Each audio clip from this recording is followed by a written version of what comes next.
Hello' friend, স্বাধীনতা দিৱস আহি আছে আৰু মোৰ ঘৰখন স্কুলৰ ওচৰত আপোনালোকে জানে আৰু ইমান সুন্দৰ এটা পৰিৱেশ চাব দেই, কি ধুনীয়া লাগিছে। প্ৰত্যেক ষ্টুডেণ্টৰ হাতে হাতে আপোনাৰ ভাৰতীয় মানে পতাকা, ইমান সুন্দৰ লাগিছে, আপোনালোকক দেখাব চেষ্টা কৰিম।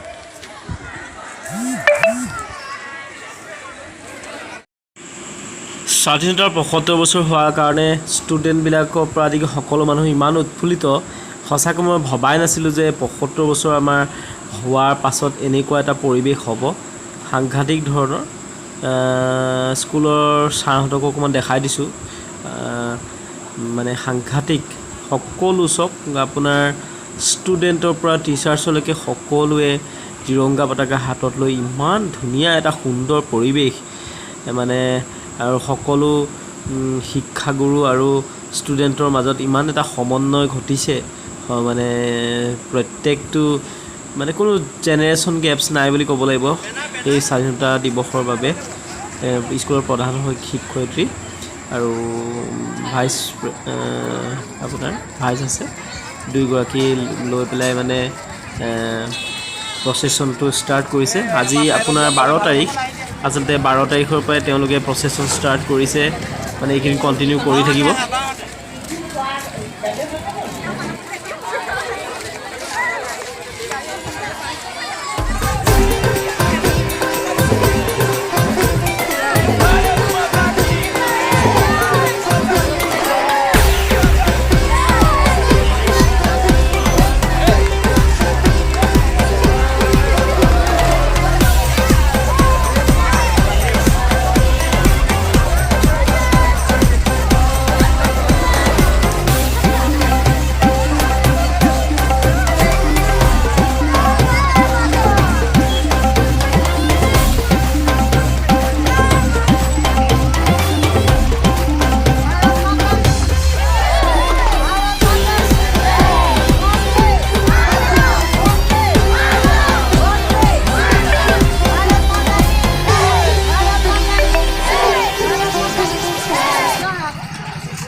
দীঘলীয়া নকৰোঁ, এই স্বাধীনতা দিৱস উপলক্ষে আপোনালোকক অকণমান দেখাব চেষ্টা কৰিলোঁ যে আমাৰ ওচৰৰ স্কুলখনত স্বাধীনতা দিৱসৰ কেনেকৈ বা আপোনাৰ